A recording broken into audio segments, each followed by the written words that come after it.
Je me souviens d'une époque où je me sentais vraiment satisfaite de ma vie, gagnant un revenu décent et gérant bien les choses. Ce sentiment de stabilité a été détruit un jour lorsque la société de ma carte de crédit m'a appelé pour m'alerter d'un frais surprenant de 91 000 $ que je ne reconnaissais absolument pas. La panique m'a envahi alors que je stoppais immédiatement le paiement. En même temps, mon mari, Jason, qui était en voyage, ne cessait de m'appeler. À 31 ans, j'avais pris un poste de manager dans mon entreprise, tandis que Jason, mon amour d'université, avait également 31 ans, et nous étions mariés depuis 2 ans. Alors que beaucoup de nos amis ont choisi de quitter leur emploi après le mariage, j'ai choisi de rester dans le mien, gagnant plus que Jason, ce qui, de temps en temps, me faisait remettre en question notre avenir, surtout compte tenu de l'instabilité de ses revenus. Nous maintenions notre indépendance financière, gérant notre propre argent et partageant les dépenses de la maison de manière égale.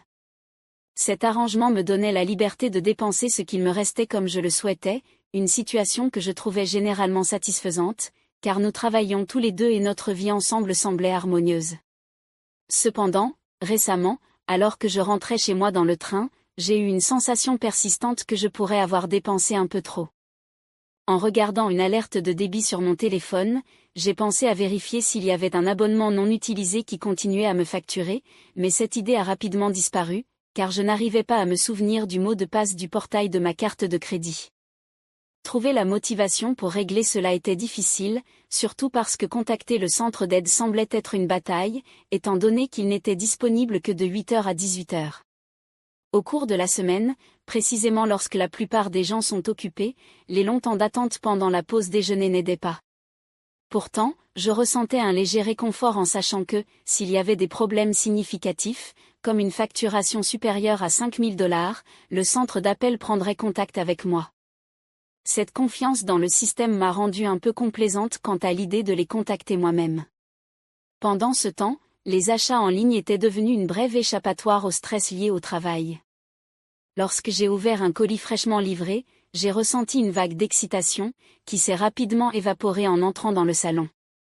La vue qui m'a accueilli a fait passer mon humeur de bonne à mauvaise, des chaussettes éparpillées sur le sol, des canettes vides sur la table et un téléphone ainsi qu'une veste jetée négligemment sur le canapé. Là se trouvait Jason, en sweatshirt, apparemment indifférent au désordre. Sa tendance à laisser les choses en désordre me donnait toujours l'impression qu'il contribuait délibérément au chaos à la maison. J'ai pointé mon téléphone vers le canapé et j'ai dit, à moitié en plaisantant, à moitié exaspéré, chaussettes et canettes vides, c'est ce que je trouve en rentrant chez moi? Ce n'est pas si difficile de ranger un peu ou même de préparer le dîner si tu arrives avant moi. Il a répondu froidement, si tu arrives tôt, pourquoi ne ranges-tu pas la maison? Ne te mets pas en colère pour ça. Ces mots m'ont un peu blessé. J'étais moi aussi fatiguée en rentrant chez moi. J'ai rétorqué, en essayant de garder un ton léger mais ferme, si tu ne vas pas aider à nettoyer, peut-être devrais-tu réfléchir à ce que tu préfères, travailler ou faire les tâches ménagères. Et s'il te plaît, laisse tomber, a-t-il dit, pas une, mais 2 fois, montrant son irritation sans comprendre le poids de mes mots. Je lui ai lancé un regard sévère, mais il était trop absorbé par son téléphone pour remarquer ma frustration. Il semblait injuste que je porte un poids plus lourd de tâches en plus de mes responsabilités au travail. Est-ce que j'étais irrationnelle de me sentir ainsi? Je n'en étais pas sûre, mais j'avais peur que le fait de le confronter ne fasse que rendre Jason encore plus indifférent à l'entretien de la maison. Étonnamment, après notre discussion, quelque chose a changé. Mon mari a commencé à rentrer tard à la maison, même les jours où j'arrivais plus tôt. Il semblait qu'il avait décidé de faire des heures supplémentaires au travail, peut-être pour gérer le déséquilibre dans nos responsabilités. Un jour particulièrement agréable, je me suis lancée dans les tâches ménagères avec plus d'énergie que d'habitude. Jason était vraiment occupé ces derniers temps, ce qui signifiait que les tâches ménagères retombaient principalement sur moi. Je n'y avais pas beaucoup réfléchi jusqu'à ce que je me retrouve à nettoyer sa chambre, un endroit qu'il n'avait pas rangé depuis un bon moment. En entrant, j'ai trouvé la scène familière de bouteilles et de canettes vides éparpillées de tous les côtés, même sur le lit. Au milieu du désordre, quelque chose a attiré mon attention, un colis joliment emballé dans du papier cadeau, posé sur le sol. En m'approchant, j'ai reconnu la marque, c'était celle de ma boutique préférée. Une étincelle d'excitation m'a traversée en me rappelant que mon anniversaire approchait. Pourrait-il s'agir d'un cadeau surprise de Jason? Malgré ma curiosité, j'ai décidé de respecter la surprise et de laisser le colis intact. Cependant, lorsque mon anniversaire est arrivé, le cadeau ne s'est pas matérialisé. Au fur et à mesure que la journée avançait, j'ai demandé à Jason de manière désinvolte, « Tu sais quel jour on est aujourd'hui ?» « Ah, oui, c'est ton anniversaire, » a-t-il répondu, décontracté. « Tu as oublié ?» ai-je insisté, espérant une allusion à la surprise que j'avais vue auparavant. « Non, je m'en souviens » a-t-il dit. « Tu n'es pas contente de ce que je t'ai offert l'année dernière ? Tu sais, tu es assez grande pour ne pas avoir besoin de surprises constantes. » Ces mots, prononcés si calmement, m'ont blessé. Il s'est retourné et est retourné dans la chambre, me laissant confuse et meurtrie. Ce mystérieux paquet avait éveillé un espoir, mais maintenant il ne me laissait que de l'inquiétude. Alors que je pensais que la journée ne pouvait pas devenir plus étrange, il a annoncé, « Je vais faire un voyage d'affaires à l'étranger la semaine prochaine. » La nouvelle était inattendue. Un voyage d'affaires dans un autre pays, ai-je répété, incrédule. Depuis quand ton travail implique-t-il des voyages internationaux? Tu n'as jamais fait de voyage d'affaires hors de l'État. Il a simplement répondu, on vient de me confier cette mission. Toute la situation semblait de plus en plus étrange. Que se passait-il réellement? Je me sentais plutôt épanouie ces derniers temps et je croyais mériter une certaine reconnaissance. Tu devrais me faire confiance, a dit mon mari, mais ces mots étaient difficiles à prendre au sérieux après avoir découvert ce mystérieux paquet emballé dans sa chambre, peu avant qu'il ne parte pour son prétendu voyage d'affaires. Après l'avoir salué tôt le matin, la curiosité a pris le dessus. J'ai cherché sous le lit, où j'avais vu le paquet, mais il n'était plus là. Des doutes ont commencé à me ronger, ce n'était pas juste un voyage d'affaires ordinaire, n'est-ce pas? Avec cette pensée troublante en tête, je me suis traînée au travail, mais me concentrer était presque impossible. Plusieurs fois, mes mains se sont arrêtées de bouger tandis que mon esprit revoyait sans cesse les événements récents. « Ça va? Tu sembles distante aujourd'hui ?» a demandé un collègue. « Ah, oui, je n'ai juste pas très bien dormi », ai-je répondu, essayant de masquer cela par une excuse légère. À ce moment-là, mon téléphone a vibré, affichant un numéro étrange sur l'écran. Normalement, j'ignorerais ce genre d'appel, mais quelque chose en moi m'a poussé à répondre cette fois-ci. « Excusez-moi, je dois répondre », ai-je dit, sortant pour parler. C'était le centre d'appel de la société de cartes de crédit au bout du fil. Pendant que j'écoutais, un flot de pensées traversait mon esprit concernant mon mari, nos problèmes récents et la nécessité de partager mon mot de passe.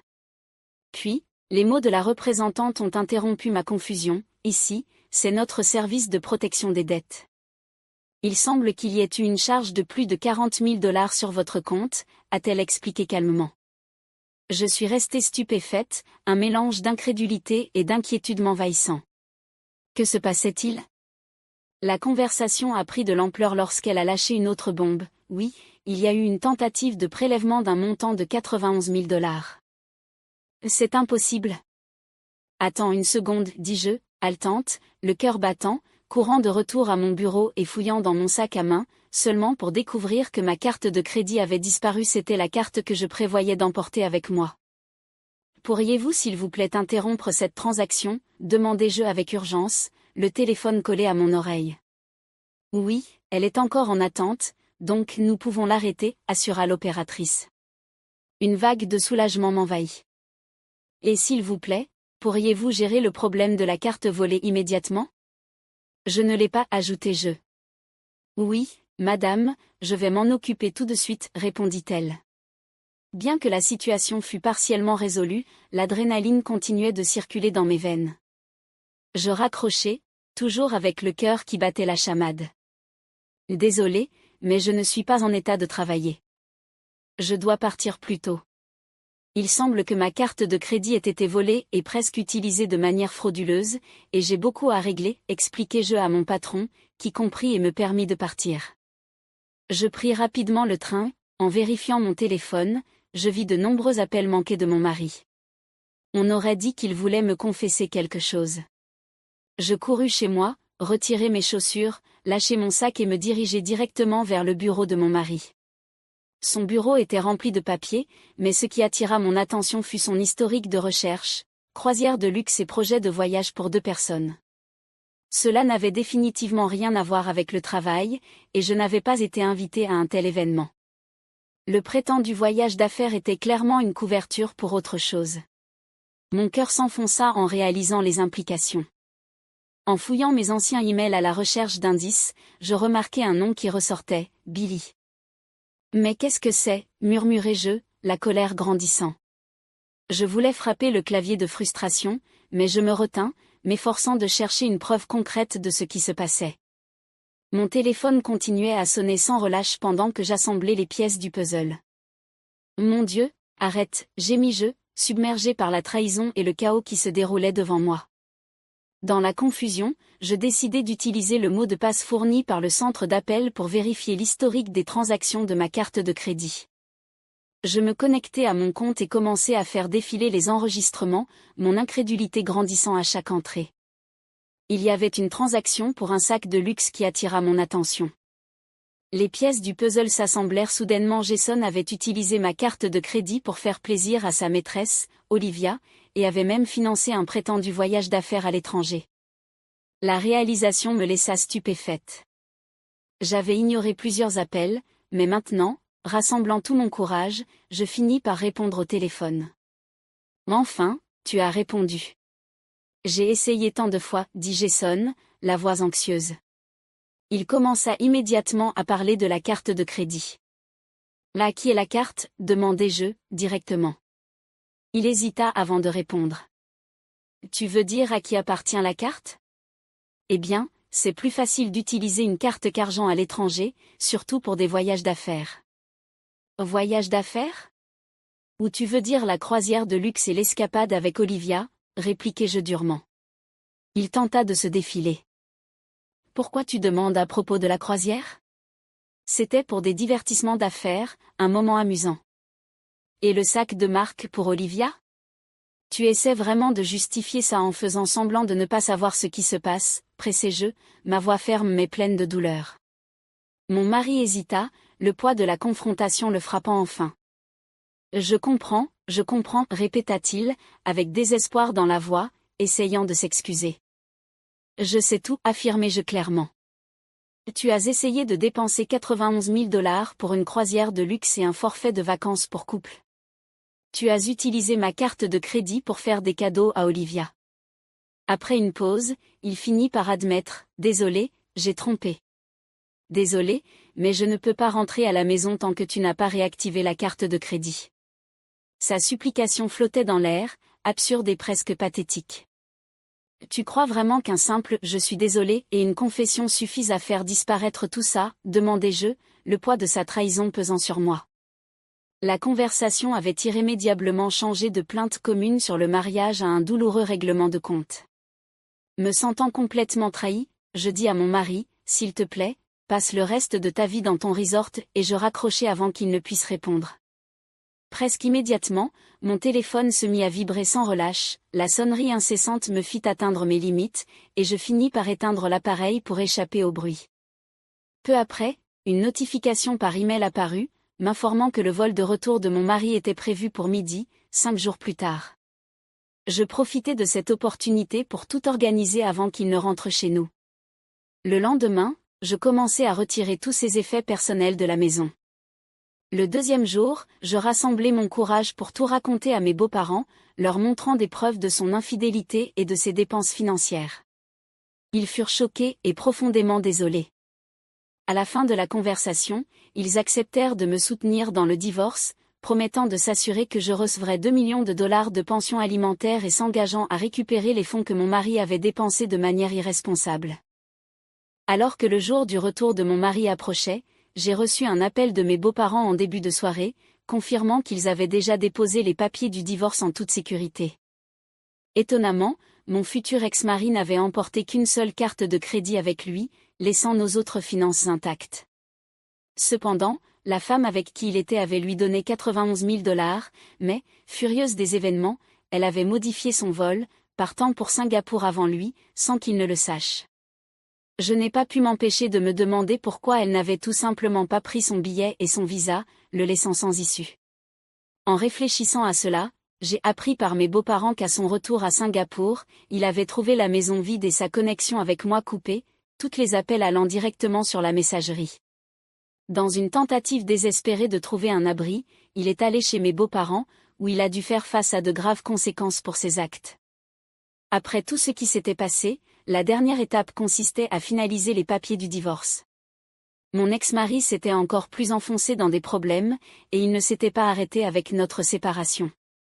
La femme avec qui il s'était engagé exigeait maintenant qu'il rembourse les 91 000 $ qu'elle lui avait donnés. Mes beaux-parents m'ont dit qu'après qu'il avait payé cette somme, il lui avait imposé des conditions strictes, presque comme s'il était de retour au collège. Il était, en substance, sous assignation à résidence, avec un couvre-feu de 15 heures et chaque mouvement surveillé par sa propre famille, s'assurant qu'il rembourse tout l'argent qu'il devait. Au milieu de tout cela, j'ai engagé une action en justice, portant plainte pour 115 000 $ contre l'autre femme impliquée dans l'affaire. Avec l'aide de mes beaux-parents, j'ai rassemblé les informations nécessaires pour la tenir financièrement responsable. Une fois cela fait, j'ai eu l'impression que le dernier morceau de ce douloureux puzzle était enfin à sa place. Ce fut un processus long et épuisant, mais quand tout s'est résolu, j'ai ressenti un sentiment de conclusion. Les questions juridiques étaient réglées, et il était temps de me concentrer sur l'avancement. Le lendemain, au travail, mes collègues et mes supérieurs m'ont accueilli avec une démonstration surprenante de chaleur et d'inquiétude. Beaucoup d'entre eux avaient entendu parler de ma situation, et leur gentillesse était palpable. « Tu vas bien ? Si tu veux parler de quoi que ce soit, je suis là », a gentiment offert un collègue. C'était réconfortant de savoir que je n'étais pas seule. J'ai répondu avec un sourire reconnaissant, « Merci, je vais bien, je m'efforce juste de reprendre le rythme des choses. Peut-être pourrions-nous prendre un verre après le travail, j'apprécierais la compagnie. » C'était agréable de faire des projets et d'aspirer à de petits plaisirs, comme une soirée entre amis. Ce soir-là, alors que nous nous retrouvions dans un bar local, la camaraderie était réconfortante. Nous avons partagé des histoires et des rires, et bien que l'ombre des événements récents planait encore, elle était éclipsée par la chaleur immédiate de visages amicaux. À chaque gorgée de ma bière, l'amertume des derniers mois commençait à se dissoudre un peu. J'ai ouvert mon cœur sur l'épreuve et mes collègues ont écouté avec empathie. Je suis juste impatiente de laisser tout ça derrière moi, ai-je avoué, alors que la nuit touchait à sa fin. Je pense que je suis prête à me concentrer sur les choses positives que l'avenir réserve. Ils ont levé leur verre en une reconnaissance silencieuse de ma résilience. À de nouveaux commencements, ont-ils répondu en écho. En sortant du bar ce soir-là, un sentiment de clôture se mêlait à un nouvel espoir. Le soutien de ma communauté de travail avait rehaussé mon moral, et j'ai ressenti une profonde gratitude pour leur présence dans ma vie. Cela m'a rappelé que, même après la trahison et le chagrin, la gentillesse des autres pouvait illuminer le chemin à suivre. En regardant vers l'avenir, j'ai ressenti un optimisme prudent. Le passé ne pouvait pas être changé, mais l'avenir était encore à ma portée pour être façonné. Avec les questions juridiques résolues et mes limites fermement redéfinies, je reconstruisais lentement mon sens de la normalité. Le chemin à venir ne serait pas sans défis, mais je me sentais prête à les affronter, renforcée par le soutien de mes amis et par un nouveau sens de confiance en moi. En effet, il semblait que des jours meilleurs étaient à l'horizon.